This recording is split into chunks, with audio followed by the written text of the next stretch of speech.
right now, without knowing it, you are being controlled. Not by a government, not by some shadowy organization, not by anyone you'd recognize in a lineup, by yourself. By mechanisms buried so deep inside your own mind that you've never once questioned them. You've just obeyed them for years and called it free will. What you're about to hear isn't conspiracy. It isn't self-help fluff. It's the part of psychology that never makes it onto the motivational posters. Pay close attention, because some of what you're about to discover is going to be very difficult to unknow. Most people move through their entire lives believing they understand themselves. They believe they make rational choices. They believe they know why they feel what they feel.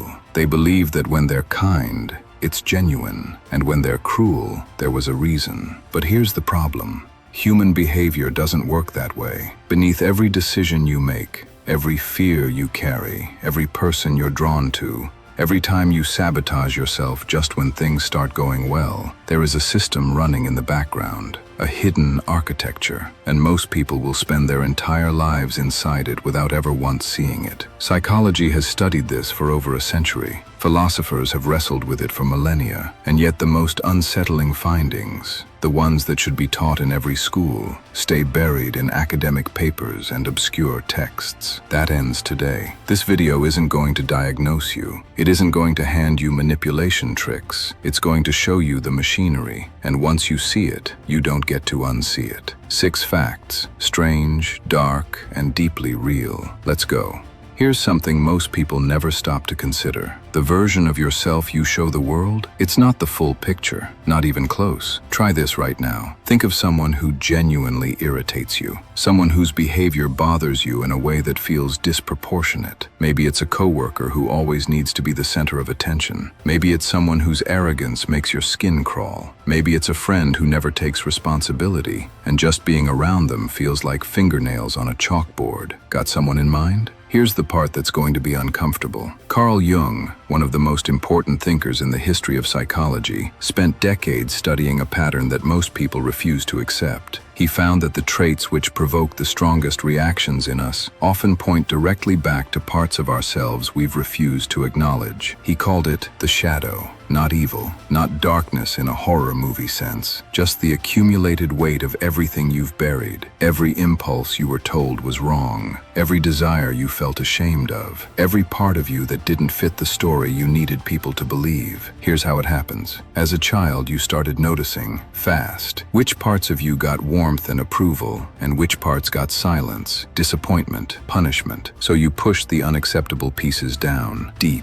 and you built a polished, presentable self to walk around in instead. But the basement didn't disappear, it just stopped being supervised. Jung wrote that everyone carries a shadow, and that the more thoroughly you deny it, the blacker and denser it becomes underneath. And here's where it gets genuinely eerie. The shadow doesn't stay contained, it leaks out. In the sharp thing you said to a stranger when you were tired, in the jealousy you couldn't explain, in the way you can't tolerate certain people without wanting to leave the room. When someone triggers a reaction in you that seems bigger than the situation deserves, Jung's framework says you might be looking at a mirror, not a literal one, but a projection. You're seeing something in them that lives in your own basement, and the recognition, even unconscious, is infuriating. This isn't comfortable to hear. It's not supposed to be. But here's the takeaway. The people who actually look into that basement, who face what's down there, become markedly less controlled by it. They stop bleeding their buried wounds onto everyone around them.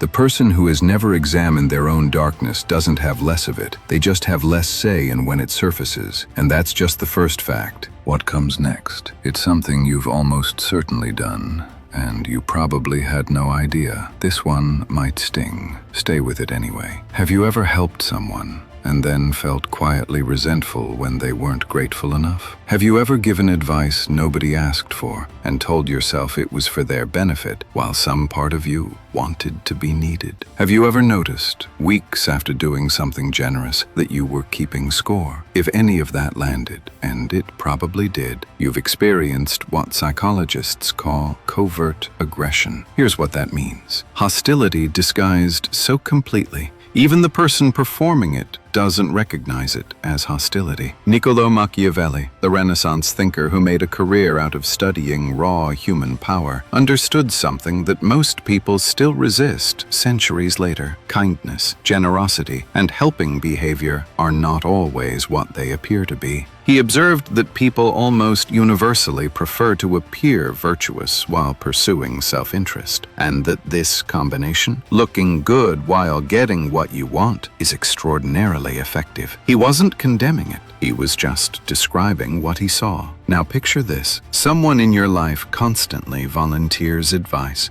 They always have a solution, a gentle suggestion, a way things could be done better. They frame it as caring. Maybe some of it genuinely is, but underneath, you felt it, that hollow feeling in your chest when they helped. There was something else there, a subtle implication that you weren't quite capable without them, a quiet assertion of status, a reminder of who's above and who's below. That's the aggression. It's just been laundered through a helping behavior. It's socially safe now. It's virtuous now, and you can't call it out without looking ungrateful. But here's the most important distinction, and this is what most people miss. Real, uncomplicated generosity exists. It's lighter. It has no strings. The giver doesn't feel diminished if the recipient isn't sufficiently thankful. The tell is always the resentment. If the gratitude matters too much, if its absence stings, then something else was being exchanged. Not kindness, a transaction wearing kindness's clothes. Knowing the difference changes how you give and how you receive. But what if the problem isn't the people around you? What if the biggest story being told about you is being told by you and it's wrong? Stop for a second. How would you describe yourself? Maybe you'd say you're an anxious person, or bad with money, or terrible at relationships,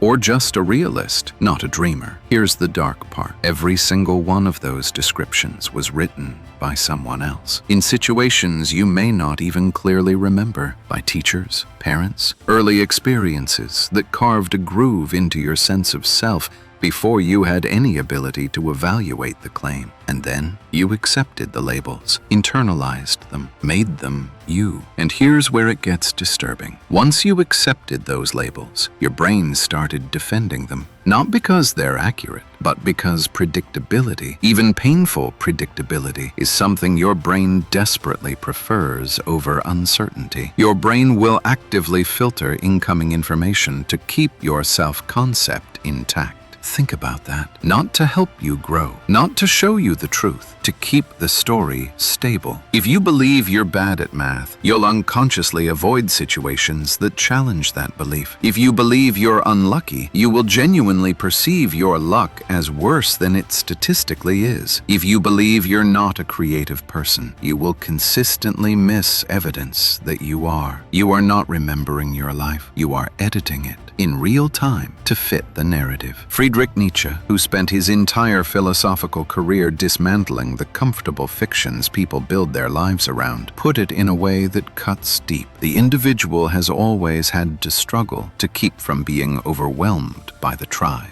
If you try it, you will be lonely often and sometimes frightened, but no price is too high to pay for the privilege of owning yourself. The tribe here isn't just society at large. It's your family, your earliest teachers, the people who decided who you were before you could push back. Here's what this looks like in real life. Take someone who grew up being the responsible one. Maybe they were the oldest. Maybe a parent was unreliable and they had to pick up the slack. Over time, responsibility stopped being something they did and became something they were. Now they're an adult. Someone else offers to handle something, and instead of relief, there's discomfort, almost physical. Because if someone else is capable, if someone else takes the wheel, what does that leave them? The identity isn't just a description anymore, it's a cage. And here's what nobody tells you about real growth. It doesn't feel like building, it feels like loss, because you're losing a version of yourself, a survival strategy that outlived its usefulness. The question isn't who you are, it's who you decided to be, and whether you remember making that choice. And it goes deeper, because it's not just that you're reading yourself wrong. Other people, Certain people are reading you in ways you are completely unaware of. You walk into a room. Within seconds, before a word is spoken, someone has already assessed your confidence level, your approximate status, whether you're likely to be agreeable or difficult, whether your guard is up or down. They haven't spoken to you, barely looked at you, and they've already made decisions. This isn't paranoia, this is social cognition, and it runs in both directions. You're doing the same thing to everyone in that room. But here's what most people don't realize. Some people are dramatically better at this than others, and those people, the ones who've sharpened their social reading, consciously or not, have a level of influence over interpersonal dynamics that most people never detect. Psychologist Paul Ekman spent decades mapping human facial expressions and documented what he called micro-expressions, tiny, involuntary flickers of emotion that cross a person's face in a fraction of a second before the conscious mask settles. These expressions appear before people are even aware they're feeling something, and they betray everything the face is trying to hide. Now think about the most socially skilled person you know, the one who always seems to say the right thing, who reads a conversation with unsettling precision, who knows, without being told, when you're frustrated, when you're about to pull away, when you're close to saying yes. Chances are, they're doing this, consciously or not. And here's where it gets darker. The same ability that makes someone deeply empathetic, truly attuned to how others are feeling, is the exact same ability that makes someone effective at exploitation. The mechanics are identical. The difference is intention. Machiavelli understood this centuries before modern psychology had a name for it. He observed that the most effective manipulators are the ones who appear most trustworthy, not those who are trustworthy, those who appear to be. Because appearing trustworthy disarms people. It lowers the guard. Most people in your life aren't doing this, let's be clear. But being unaware of this dynamic is its own kind of exposure. Because if you don't understand how you're being read, you can't choose what you signal. You're broadcasting in every direction, all the time, with no idea someone else might be fluent in the language. Now, what comes next is different from everything before it. This one isn't about behavior in the social world. It's about what's happening inside you, right now, from things you swear you've already healed. There's a phrase that became a landmark in modern psychology. The body keeps the score. Your nervous system is a record keeper. Every experience you've ever had, especially the ones that overwhelmed your ability to process them in the moment, left a trace. Not always as a clear memory, not always as something you can put into words, often as a physical pattern, a tightening in the chest, a habit of holding your breath without noticing, a reflexive urge to make yourself small when someone raises their voice, even slightly. Most people assume they've gotten over the hard parts of their past. They don't think about it anymore. They've moved on.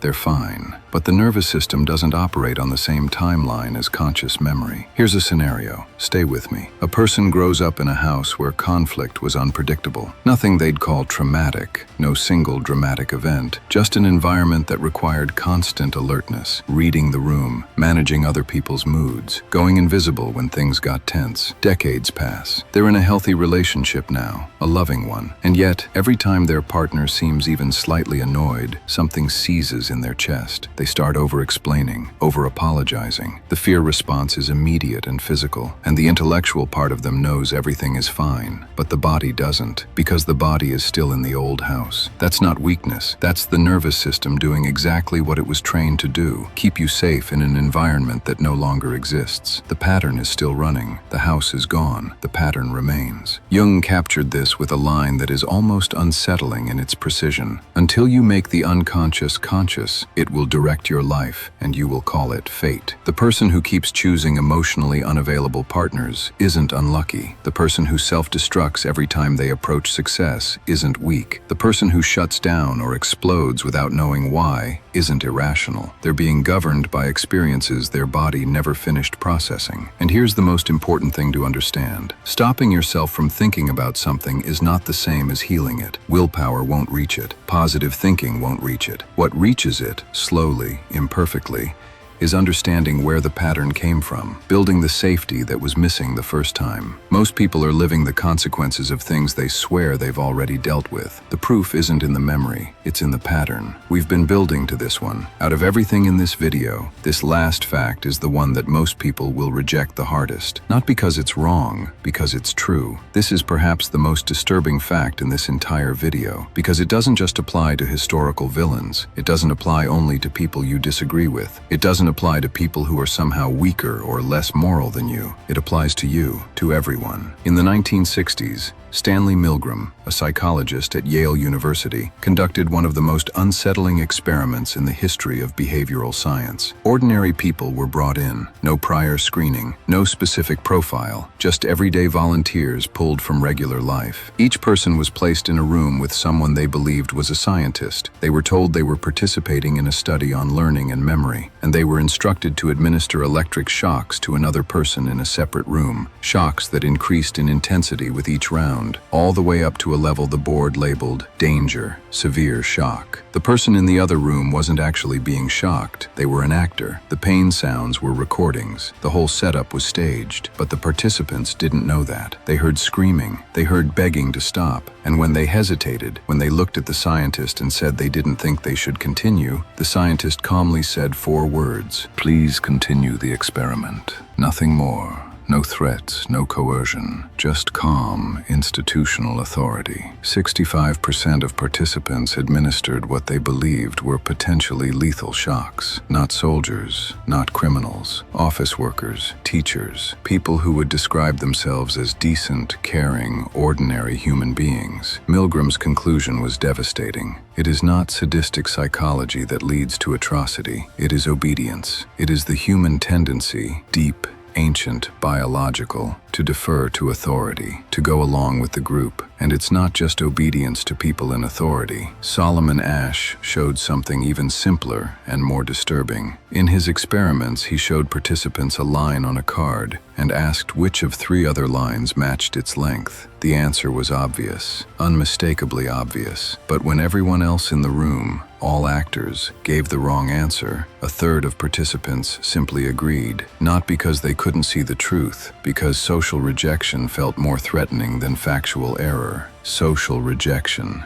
more threatening than factual error. This isn't a character flaw, it's evolutionary biology. For most of human history, being excluded from the group meant death, so the brain developed a gravitational pull toward group consensus, and it operates well below the level of conscious thought. Friedrich Nietzsche saw this coming. He described what he called the herd mentality, the way most people quietly outsource their thinking, their values, even their identities to the collective, not because they're stupid, because it is profoundly, comfortably easier, and because the social rewards for conformity are constant, while the rewards for independent thought are uncertain and often lonely. Here's what this actually looks like in your real life. The meeting where something wrong was said, and you stayed quiet because speaking up felt too costly. The group chat where something cruel was passed around, and you laughed, even though part of you didn't want to. The relationship where you slowly sanded down your edges to keep the peace, until one day you looked in the mirror and weren't entirely sure who was looking back. None of that made you a bad person. It made you a human one. But here's the shift, and this matters. Biology doesn't get to be destiny. The antidote isn't contrarianism. Being different for the sake of being different is just conformity wearing a different mask. The antidote is something much harder. It's deliberate thought, pausing just for a beat before the automatic social response, and asking yourself one question: is this what I actually believe, or is this what I believe the room wants me to believe? That pause is small, and it is one of the most radical things you can do in a world specifically designed to prevent it. So let's pull this back. 6 facts, 6 windows into the machinery that runs beneath the surface of human behavior. Your shadow, the buried parts of yourself you've never looked at, is already running strategies you never consciously approved. Your kindness is sometimes hostility in disguise. You've received it, you've probably delivered it. Most people never notice. The story you tell about yourself was written by someone else, in circumstances you may not even remember, and your brain has been defending that story ever since. Certain people around you are reading you at a level you're completely unaware of. And the gap between empathy and exploitation is thinner than most people want to believe. The experiences you swear you've healed from are still speaking, not through your thoughts, through your patterns, through the choices that keep repeating, through the reactions that don't match the situation. And the group you belong to, whatever that group is shaping your ethics, your judgments, and your sense of what's real in ways you probably underestimate every single day. None of this is a verdict. It doesn't make you broken or manipulated or beyond hope. But here's what it does make you: responsible. Because once you know the machinery exists, once you've stood in the engine room and seen what's actually running, the argument that you had no choice becomes a lot harder to sustain. Carl Jung spent his life making one essential argument: that the most important journey a human being can take isn't outward, it's inward, into the parts you've been avoiding, into the stories you never questioned, into the automatic patterns and borrowed beliefs and buried fears that, collectively, you've been calling yourself. The people who do that work don't become perfect, they just become harder to run on autopilot. And in a world built specifically to keep you comfortable, distracted, and compliant, being harder to run that way might be the most important thing you ever learn to do. One last thought: the most controlled person in any room isn't the one being manipulated by others. It's the one who has never questioned the voice in their own head, the voice that tells them exactly who they are, what they deserve, and what's possible for them, the voice they've been listening to their whole life, without ever once thinking to ask, whose voice is that, really?